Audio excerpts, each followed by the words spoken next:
I know that was a big reason why you were excited to come on and talk with us, because I'm Gen whatever Y, millennial. Yeah. What generation am I? I I'm a think it's millennial. Yeah, I think they're called Gen Y, but everybody calls them millennial now. Mhm. Mitzi is Gen Jones, Mhm. or whatever that is. Which is between Boomer and Gen X. I identify more as a Gen Xer than I do. Yeah. And then I think you're Gen Z. So it depends who you ask. There's generally like two major schools of thought with that. So it either ends, Gen Z begins the year after I was born, or it begins the year I was born. So I was born in 2000. Some people would say that Gen Z technically starts in 2001.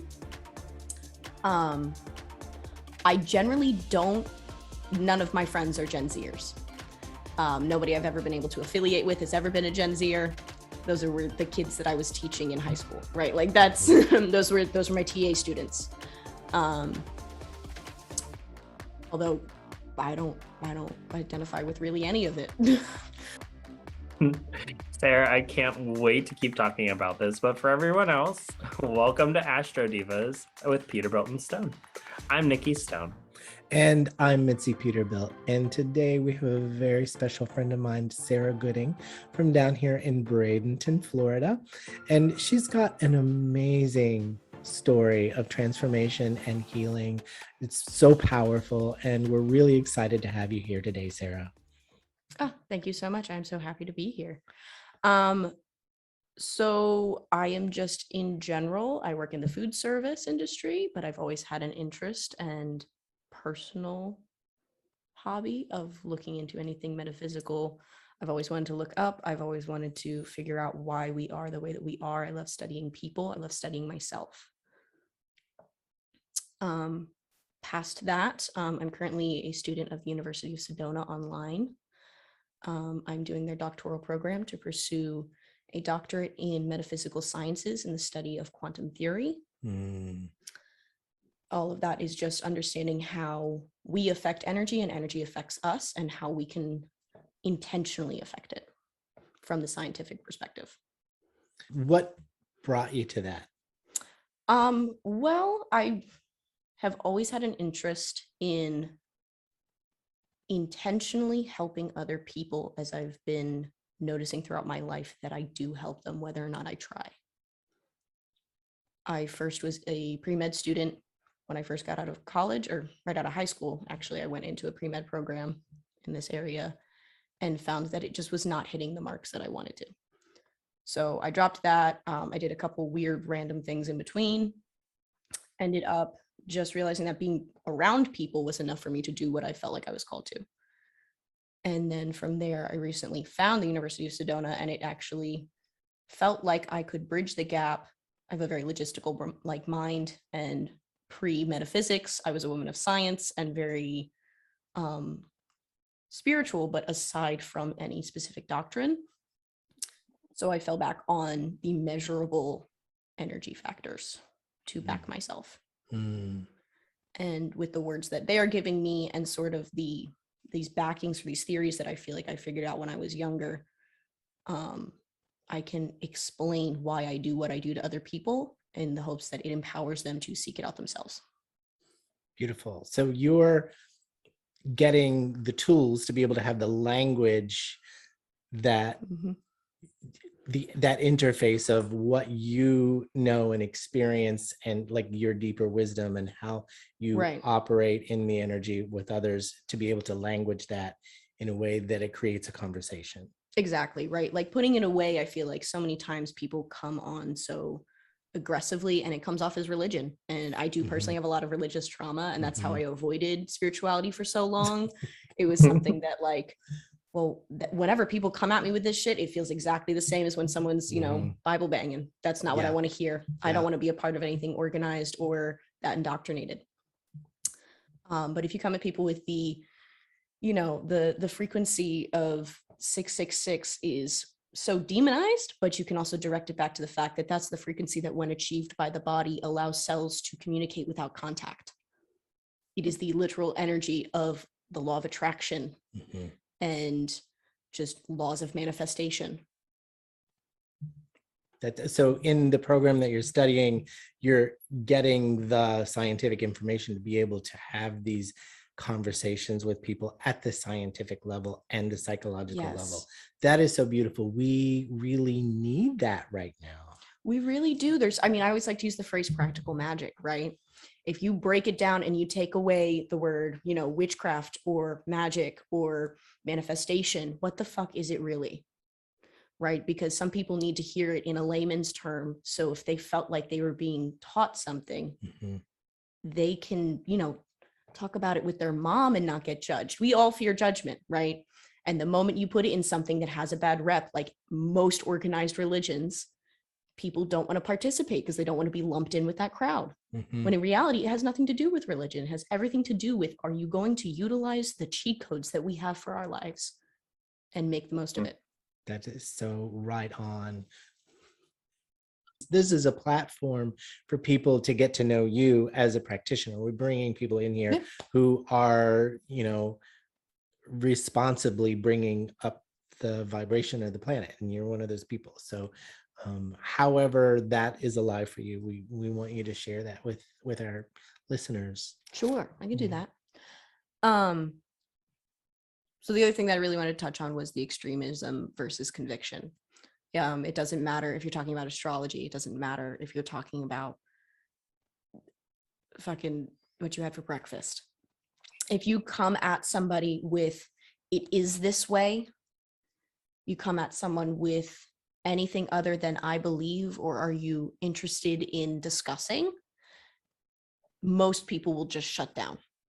Unless they're looking for another way to indoctrinate themselves or become a part of a greater group, they will have no interest in hearing something that you are forcing into their reality. It always ends up coming off very wrong. It will seem too intense. Not to mention, no one wants to digest stuff. No one wants to take in information from the viewpoint of your opinion.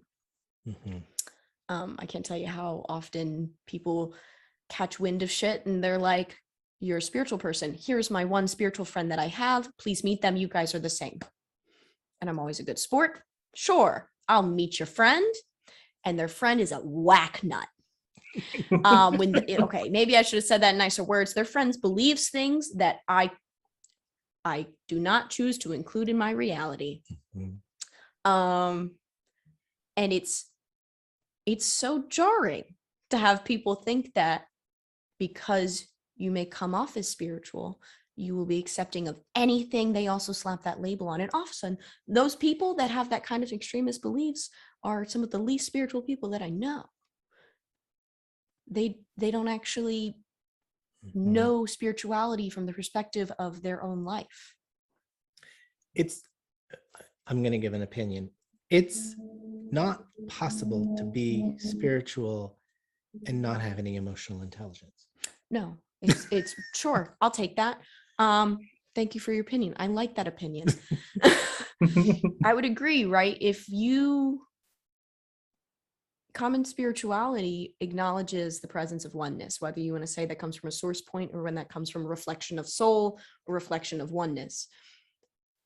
If you are not aware of your effect on other people, call it narcissism, call it fucked in the head, I don't care what you want to call it. It does not produce a healthy lifestyle or healthy friends. It just doesn't. Your connections cannot be there if you don't realize how your words or how your actions are affecting other people. I lost some long-term friends. The pandemic brought out a lot of stuff For a lot of people. Globally, for a lot of people. And I feel like it was a sorting out, an energetic sorting out. This was how I experienced it. And there are friends that I've had for over 20 years, like really deep spiritual connections with. And a couple of them went down the conspirituality, the conspirituality path. And I've noticed increasingly every time I connect, there are two people in particular, I'm not going to name names or anything, but that every time I would speak with them, they were agitated, they were impatient, they weren't in a state of connection. And I had to sever it. I had to sever, like, and they weren't willing to hear the feedback of their, like, I would say, you have this effect on me when we connect. And this is new and I'm not comfortable with it. And they weren't willing to take responsibility for it. It was my fault. Right. And it's even I feel like it was a psychic illness. But yeah, I just cut people off because I wasn't willing. There wasn't any tone there. Right. There was no possibility for evolution and growth. And like, I'm willing to take responsibility for my projections. Like, I know where I project on these people, and I am willing to point to that, and I'm willing to work on what I need to work on. And when that wall and that barrier comes up and the other people aren't willing to do that, and it becomes so thick and so dense, I just had to cut them off. And it's really sad. Like, there was a lot of grief that came up around that. I experienced some of that as well. And just recalling starting to address those issues, I realized at a certain point in the beginning of quarantine, was like, I have to talk to my friends that are behaving like this, because it is not helping anything for anyone. It's not proving any points. And it amazed me how when I had those conversations, they did not go how I anticipated. And then when I had to go reflect on it, I thought about, like, well, here, am I really, really honest? If someone came to me like that, how would I have responded? And for the most part, I would say that I would have actually taken those comments into consideration. If someone said, this behavior makes me both worried for you and also not comfortable being in your space, I would address the fuck out of myself. Mm-hmm. And it's very concerning to see that people can be confronted so directly like that and be super convinced there is absolutely nothing wrong and it is all the other person's problem. Nothing is innately ever wrong except in excess. Oh. Okay, like, don't kill anybody. I mean, I call that excess. That is exact, right? That's excess. So you could, like, hit him once. There's that Scorpio that people want to call. Yeah. Maybe not with the crowbar. Not with the crowbar. No, a closed fist, I'll take my ring off. Come on. Come on. We don't advocate violence. We're just simply having fun. It's just called AstroDivaz for a reason. When we were talking earlier, you brought up something that's deeply,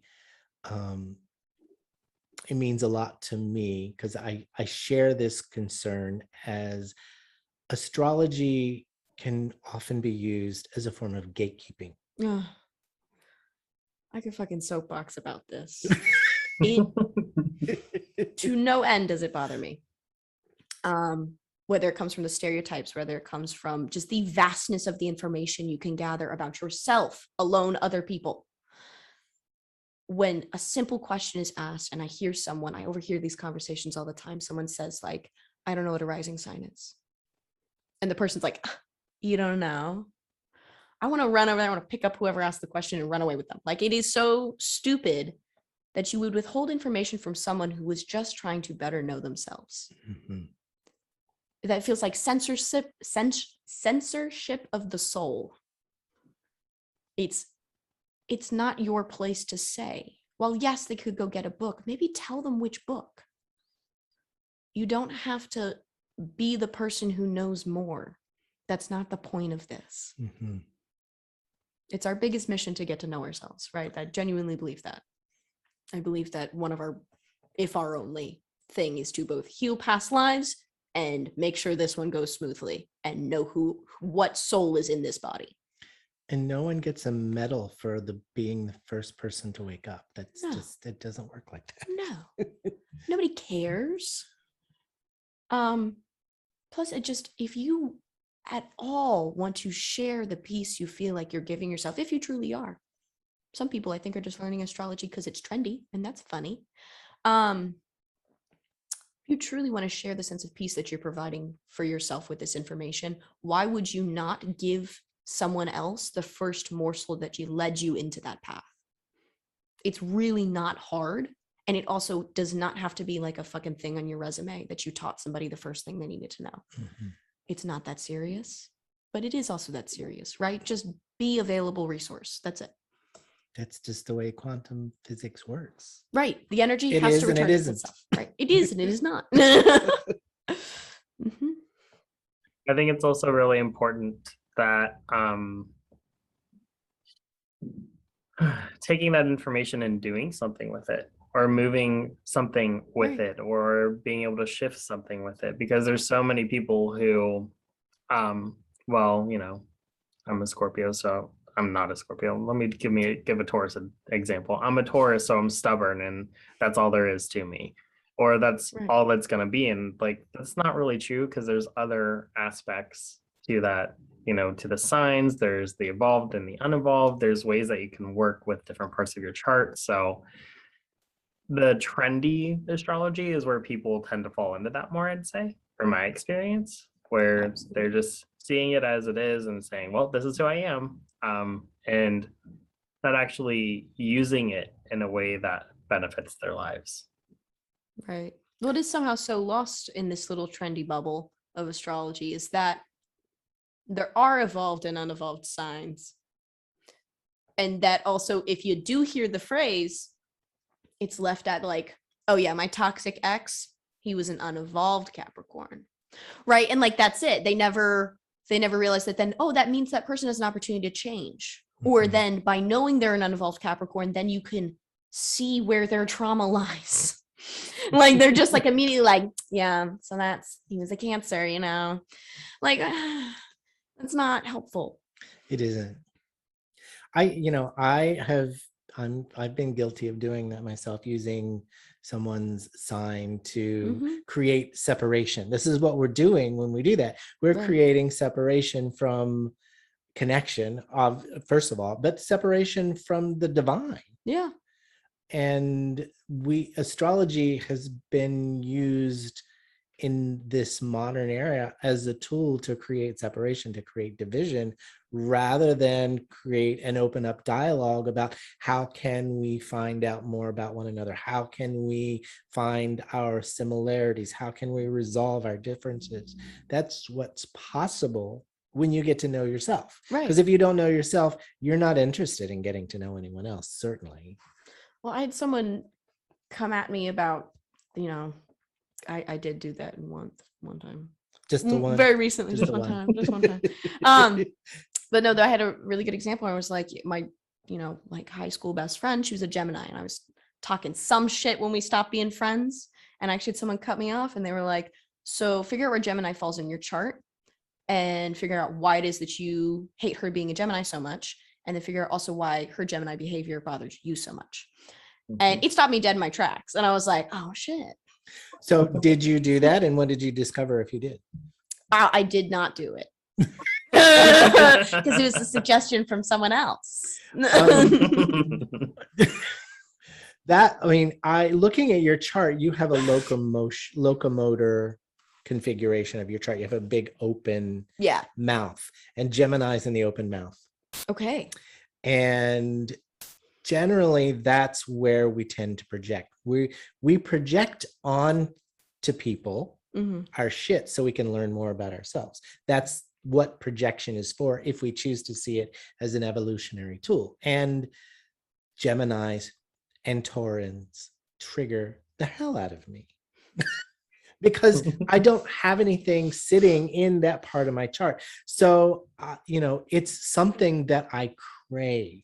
I want that easy, natural popularity, social, like I want that.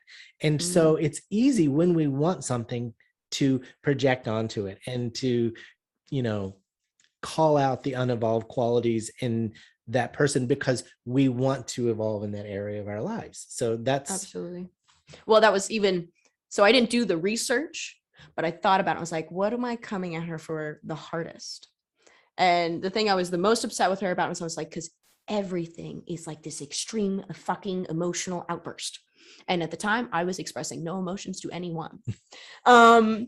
So I internally addressed that. I had like a whole little introspective moment with that. And I was like, maybe I should show emotions other than monotone or angry.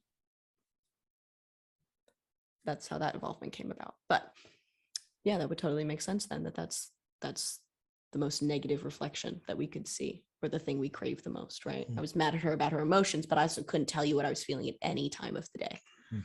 Like I could not give it a word. Let me tell you, that's not a Gemini trait. With having a Gemini moon, like I don't have connection to my emotions. So there is something else bothering you about her, which is fine. She was a Gemini sun, and I think she was also a Gemini rising. Oh, wow. And then there was, I think her Venus was in Gemini and her Lilith was in Gemini too. Mm. So she did have a Gemini stellium for sure. Yeah, she was heavy Gemini. So I did, I'm wondering if she talked about her emotions all the time, but she didn't really feel them. That's a Gemini thing. Yeah. Oh, she did. No, it's constant. She was like, well, I feel deeply hurt. I'm like, well, you look fine. Like, I don't know. What part hurt you? And she wouldn't be able to tell me. Oh, see? Yeah. There you go. We found it. Aha. Never based in any logic, which my Capricorn rising just fucking loathed. I was like, but there was no reason. That's not what actually happened. Why are you saying that's how you're feeling about something in an alternate reality that didn't happen in this one? I think that's why Scorpios get a bad rap, because they don't have tolerance for superficiality. No, absolutely. Because why? Because why would you? If you don't like me, tell me so. That's why I always hate when people if I've had a lot of people shit talk me behind my back, because they can't handle the fact that they think if they say it to my face, we're going to talk about it. And so when shit gets back to me, I'm like, I generally just confront people. I'm like, listen, I'm not even going to say you're wrong. You're allowed to hold that opinion about me. My problem is, why didn't you say it to my face? I want constructive criticism. What about me made you feel like you couldn't say that to my face? They don't like that. They don't like that at all. Because it makes it very clear that you're willing to take responsibility, right? And they're not. Right. But you're not calling them out. No, I'm not even telling you what you did. Like, did I make myself non-welcoming? I don't want to do that. It doesn't matter how much longer you think you have in life. If you have that time, why wouldn't you spend it trying to achieve some sense of knowing yourself or a sense of peace? And I think that's something that was like a really big shift in my life. I got very spontaneously ill, and I realized that if I really sat down and like, this is my deathbed, because that's what I had doctors telling me, what can I say for myself, or what can I do for myself? Because clearly no one else around me knows what to do. It was a really weird situation. And I had to entirely shift focus and read my fucking soul and figure out where I fell and why. So it sounds like you were forced into evolving through your health. If you're willing to speak about that, what kinds of tools did you develop for yourself while you were in that deep inquiry process? So a lot went into me getting sick. The official diagnosis was a psychosomatic wasting disorder, which is just the body. It's also referred to sometimes as auto-suicide, not to be dark, but just too much trauma occurs to the system, and the body will start to shut down in a systematic fashion. As that started to happen, I already was feeling the need for change in my lifestyle. I had come out of a traumatic childhood and directly into self-induced trauma throughout my young teen years, drug abuse, stuff like that. And when I finally realized I had to stop is when I got sick. So whether one caused the one or the other is irrelevant. It all had the same outcome. I wasn't able to get out of bed. I was bedridden for almost a year.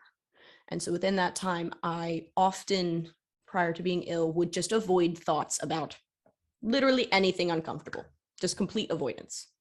I was forced to sit down and be with myself. I developed really intense just practices of meditation. I was meditating for like 12 hours at a time because there was nothing else that I could do. I couldn't read a book. I couldn't hold it. I couldn't watch TV. It drained me. So I was forced to sit and experience anything that I had chose not to. And it actually led me to astrosurgery. So I figured out how to astral project, and within that was starting to dissect my chakras and remove the traumas and realign the energy and replace it. That one was really helpful. There's tons of really good books on that I'm only finding now. I'm sure we can link some of those below this if anybody's interested. Other than that, it was just brutal honesty. I realized, just it looked really bad for a really long time. And I realized if I cannot own the things that I feel like I've done wrong, or own the parts of myself that I was not happy with, nobody else really knew how to support me in that moment. And I didn't even know how to support myself. So I had to create the person that I believe I am now, to soothe that, right? And truly work through it, not just soothe it, not just slap a Band-Aid on it and find another way to ignore it, or over justify it, but rather find the initial instance of that emotion and handle it until peace is achieved in that exact moment. I did some age regression, so much therapy. Just, all the above. Whatever it took. Yeah, whatever it took, exactly. Just absolutely just getting to the bottom of it. So now that you've been through that, how long ago was this?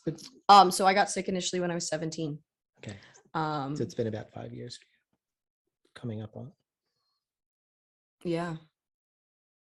Yeah, it's weird to think about it like that, because it does feel like I had such a 180 with who I feel like I am as a person, but yeah, it's been a minute.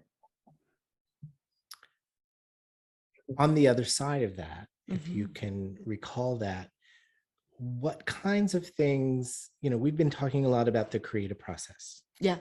And, that was a self-induced deepening of your creative process. Absolutely. After that, how did you notice things were different for you? Well, I feels like everything is different. I would say just in the simplest of things, realizing that no matter what I think is fucking up my day, really is not. It is merely just another lesson, realizing that it feels like the bad things that are happening, they're not out to get me. They're not punishment. They're redirection. It's like a fucking spotlight on the next thing that needs to be fixed. And just starting to approach life that way has made it so much more of a flow and less of, I felt like I was at such resistance. I was constantly just fighting my day. And I knew it. It was like a conscious choice. I was like, I'm going to attack everything because I can, because I'm not comfortable. But it's not because I was uncomfortable with myself. It had nothing to do with what I was around or what I was doing. So I was looking at your chart while you were telling your story, because that's what I do. I can't stop myself. There are some things that I noticed that we don't normally talk about in our own programs, because we usually just cover the big three and the North and the South node. What I noticed is this happened about 4 or 5 years ago, and that should have been right around when Saturn was crossing your Chiron placement. I do actually recall that. I was still tracking my astrology at the time that shit was going down. And I remember having like 4 or 5 of my astrology friends being like, hold fucking tight. And I was like, okay, why? And no one would tell me. No one would tell me anything. They were like, do your own research, but hold the fuck on, buckle up. And I was like, okay.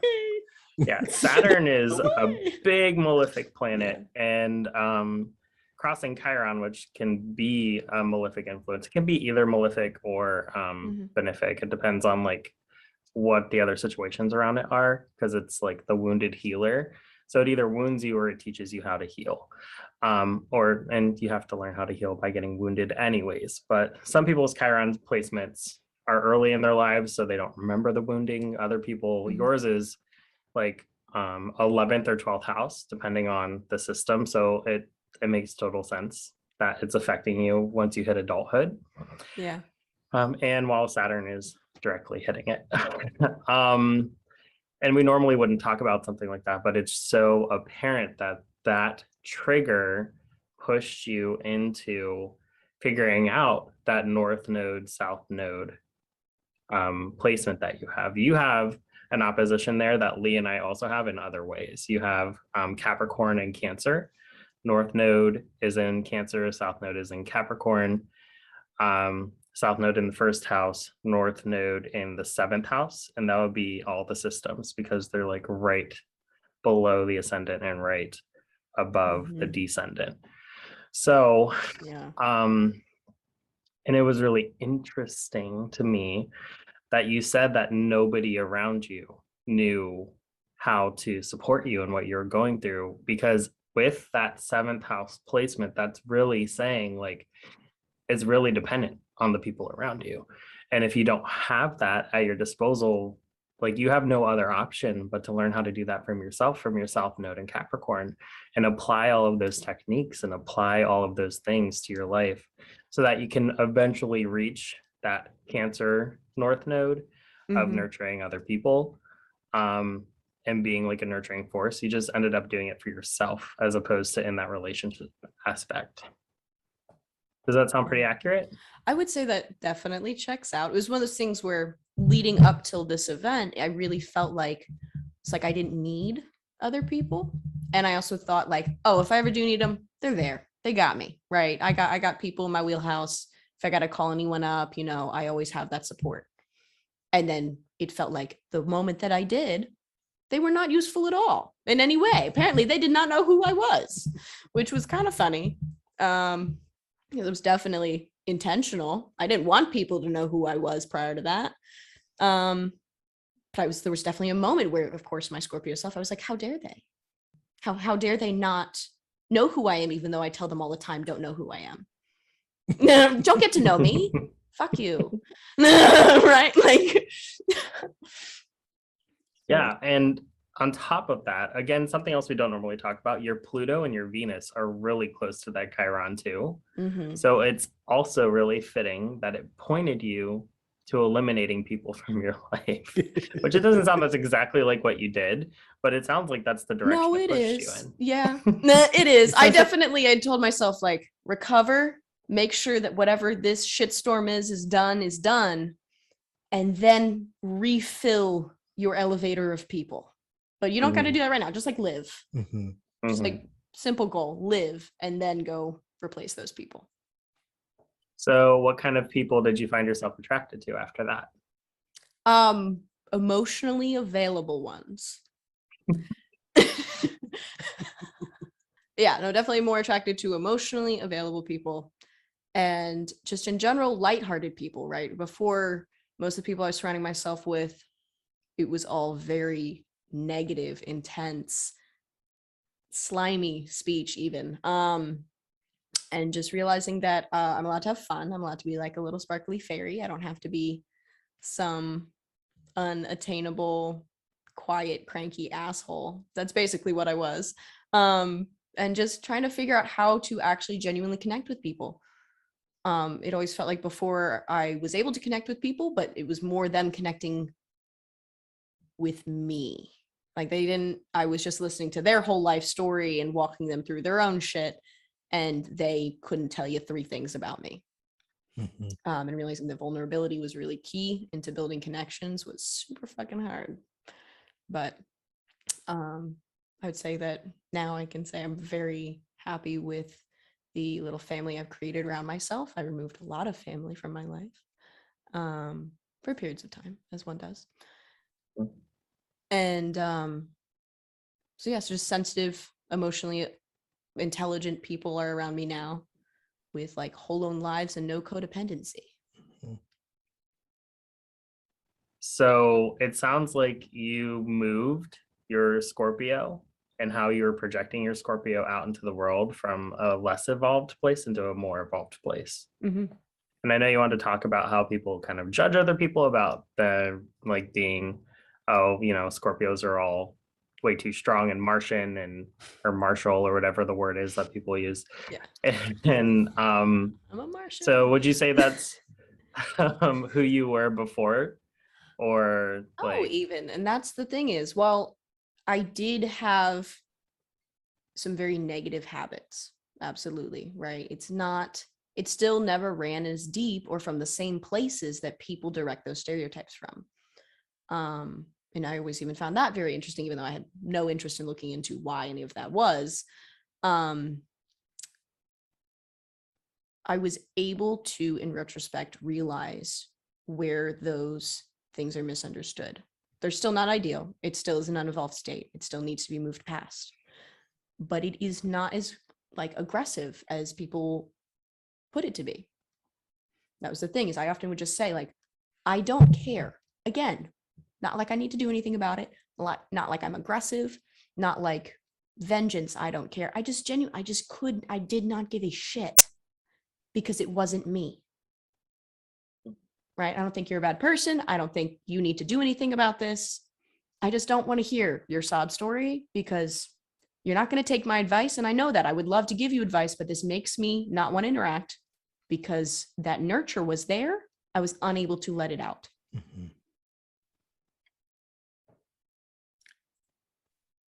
Do you find on the other side of this evolution that you are able to, I call it tone and resonance, when you encounter someone, and you know, as Scorpios are very intuitive, you see it, you feel it, it's everywhere, and it's everywhere. And you can recognize, I'm guessing, when there's tone there to go in with people to like to say the things that come up for you. Oh my God. And you can just tell energetically whether they're going to be able to receive it, and you don't waste your energy otherwise. No, absolutely. Like, I feel like there are so many times that people come to me and they're like, I have a problem, only you can fix it. And I'm like, I'm not the only person that can fix it. You can fix it better probably than I can. And quite honestly, you don't actually want me to fix it. You want me to listen, pat you on the head, give you a mom hug, and send you on your fucking way, which I can totally do. That's fine. Yeah. But then don't ask me for advice. And it's amazing how they still think that I gave them advice. And then on the other side of that, I can't tell you how often I say random, very, what feels like important messages to strangers on a daily basis. Where someone just like, it's like I can smell it on them. They like woke up that day and they're like, I need someone to tell me something. And I'm just like, I don't know if anybody's told you, proud of you. I don't know you, you're doing a great job. Goodbye. And they like cry. And I'm like, oh no, I'm in the grocery store. Please don't cry on me. But like, it's all the time, right? And I think that's why Scorpios get a bad rap for being aggressive. Because you see it, you feel it, and you're not afraid to say it. Yeah. It's that level of authenticity that's not about politeness. No. You know, we want authenticity to be nice. We want it to, oh, look, I hit every green light today. I must be authentic. You know, that's bullshit. No. Authenticity is, you know, you're really fucking up your life. And I'd like to say something to you about it. No, absolutely. Right. Like, yeah. And it's gotten me into trouble a couple of times, up until it comes for that trouble to follow through. Right. I can't tell you how many times I've specifically to like skeevy men.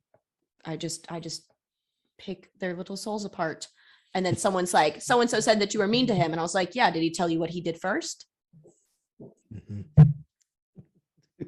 Thank you. Yeah, I didn't hit him. I called out his mommy issues. Like, why is that a problem? That hurt you. And I said, oh, you can't stop staring at my boobs. Do you talk to your mother still? My God, I love that. It's very funny. It is. The reaction's the best. Like white face, like, like there's no, they don't know how to cope, which is funny. But Yeah, I totally understand why people would think that, because I also experience a lot of people that practice learned helplessness, that see my independence and see I know I have a relatively large aura. They're like, she will tell me it is hard and that I can continue to do nothing. And my response is generally like, it is your life. No one's going to do it unless you fucking do it. Precisely. People hate that. They hate that. They want me to be like, you're right, take it easy. No, I'm not doing that. People just want to feel better. Right. But that's not the work. Right. Relief, you can have growth or you can have relief. You can't have both. Right. No, exactly. Right. No, change is never going to be comfortable, but the only constant is change. So you better get really comfortable with being uncomfortable and realize that no matter what, you are evolving and you're going to do better every day. Good stuff. Yeah, I process a lot in my sleep. Oh my God, me too. And do you have- I can feel when things shift. Like I'll wake up, like when it's like something pops, and sometimes I'll be awake at 2 a.m. and I'm ready to start my day. Oh my God, I did too. I don't do it though. I won't. Oh no, absolutely not. I'm going back to sleep. But what you said that you process a lot while you sleep. Do you have an intentional phrase for when you go to sleep? No, I try to turn off entirely before I go to sleep. Okay. I try to like stop all momentum. I like that.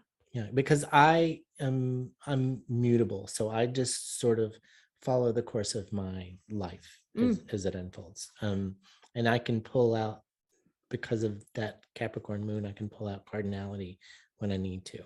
That makes sense. And a lot of the stuff that I tend to process, I'm starting to connect to past life stuff, like old karma that's burning off. So when I connected to that, it changed the nature of my dreams. How you sleep. How I sleep. Yeah, that's interesting. I definitely relate to the sleep changing over time like that, but generally my blanket statement has been I am just multiplying the restfulness that I'm achieving with this sleep. And whatever I may accomplish, whatever I need to learn, whether I remember it or not, so be it. That's beautiful. So for like 10 years now, I've had some just the most ongoing crazy crackhead dreams. You would not believe the shit that I am seeing and the places I'm going. But it's efficient. It's amazing. And sometimes I'll go to bed really upset about something and I wake up in the morning and it's generally immediately after I wake up, I have like a 1-sentence fix all for the issue at hand. And it's just like, oh yeah, duh. That's great. And then we just move on. We move on. But I think sleep is really underestimated as being such a powerful energy worker. Oh yeah. Yeah. Mind, body, spirit bullshit. We have to be careful, and this is what I want you to speak into, the kinds of spells that we cast on ourselves and other people. Would you? I'm so glad you say it like that too. I love to tell people, the moment you write it down, the moment you say it out loud, you are speaking it into existence. And when you write it, you have to spell it. It is a spell. So you talk shit about somebody in your journal, their life is probably going to be somewhat affected somehow. Lord forbid you actually wish them any harm. Who fucking knows? I personally, I feel like I'm a very powerful manifester. I've absolutely fucked myself up more than other people by just negative self-talk and bad jokes, like really seriously bad jokes. Would you be willing to give us an example? So like I got 2 really good examples, one inward and one outward. Inward, like a year leading up to my illness, people would ask me how I was and I was like, well, I feel like I'm fucking dying. And then she did. She died. And she never came back. And then the other example of accidentally manifesting things like without meaning to, I had a really, really bad ex, and he just kept on pissing me off. He was like showing up to my job and shit. And there was just one day that he left and he had pissed me off enough. And I was like, honestly, his pride and joy was his car. And I was like, I really just hope that every little bit of joy that he gets from that car just poofs, just poof. Yeah, I'm tired of him being so happy. That's stupid. And that day, his car, like not just flat tire, entirely kaput with no identifiable reason. And I was like, oh no. Oops. Oh, Oops. Yeah. I don't know why Scorpios get a bad rap. Listen. Yeah. You've got that Pluto placement in Venus, right? Did you say they're conjunct?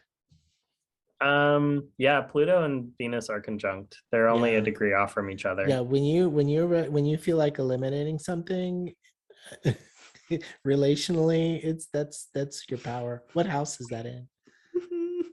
It's either 11th or 12th, depending on the house system. Okay. That's also been something I've been called out for in the past, is people are like, once you've made it, once they've been saying this at me, like once I've made a decision in a relationship, whether to end it, start it, change it, fuck with the dynamic,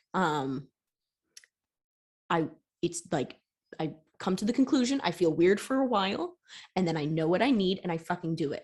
And generally within the course of about 24 hours, I go, oh yes, things feel wrong because I've felt weird for now like a week. What is that? And I think about it, I dissect it, I find a conclusion, and then I do it, and that's it.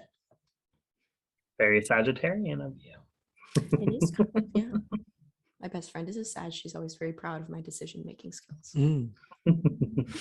It's high praise from a Sag. Yes. I'm going to put you on the spot. Please. So we've been talking a lot about gatekeeping and focus in and focus out and projection. So leave us with sort of a dispelling affirmation to dispel projection. Okay.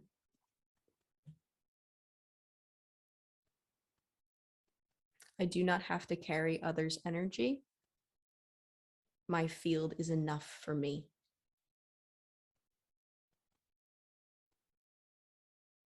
Beautiful.